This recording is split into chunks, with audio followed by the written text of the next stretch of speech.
यासीन मलिक ने गुनाह कबूल किया। उन 3 परिवारों को जिन्होंने जम्मू कश्मीर की तरक्की में रुकावट डाली, वहां के बेटे बेटे के झगड़ा कराया, वहां खून की होली खेली,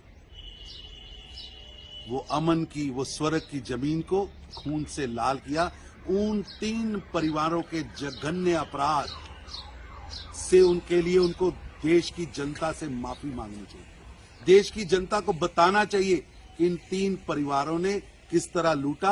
आज यासीन मलिक वही है जिसको ये 3 परिवार पालकर पोषित कर कर जम्मू के आम नागरिकों की हत्या में जो शामिल था, वहां इतना बड़ा नरसंहार होता रहा और ये 3 परिवार उस पर राजनीतिक रोटियां सेकते रहे। आज 3 परिवारों को उस जघन्य अपराध के लिए भी गुनाह मान लेना चाहिए और देश की जनता के सामने अपने इन जघन्य अपराधों के लिए खुलेआम गुनाह मानना चाहिए। भारत में लोकतंत्र है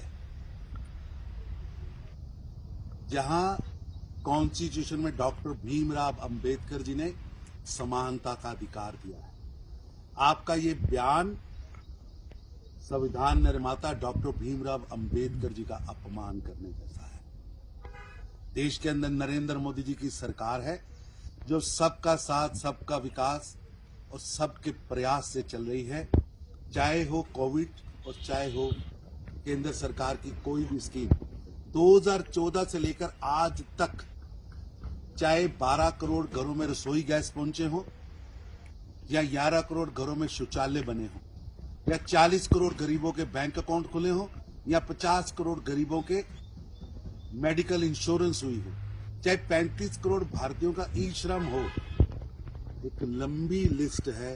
हर घर नल से जल पहुंचने की बात हो, प्रधानमंत्री मोदी जी की किसी भी स्कीम में किसी से जाति, धर्म, पंथ नहीं पूछा जाता।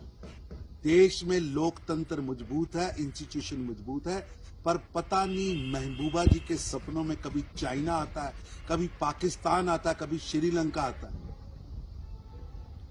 सपने देखना बंद करें, देश की तरक्की के साथ चले। ये भयानक सपने देखकर विष घोलने का काम महबूबा जी बंद करें। अब ना तो जम्मू कश्मीर के नागरिक आपको सुनना चाहते, ना देश आपको सुनना चाहता है। केवल पब्लिसिटी लेने के लिए आप देश को बदनाम करने का कार्य करती आ रही हैं और अब भी कार्य कर रही हैं।